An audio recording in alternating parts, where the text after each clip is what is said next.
இயேசு கிறிஸ்துவின் நாமத்தில் உங்களுக்கு அன்பின் வாழ்த்துக்கள்.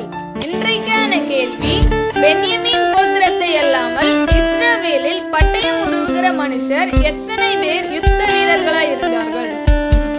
பென்யமீன் கோத்திரத்தை அல்லாமல் இஸ்ரவேலில் பட்டயம் உருவுகிற மனுஷர் எத்தனை பேர் யுத்த வீரர்களாய் இருந்தார்கள்?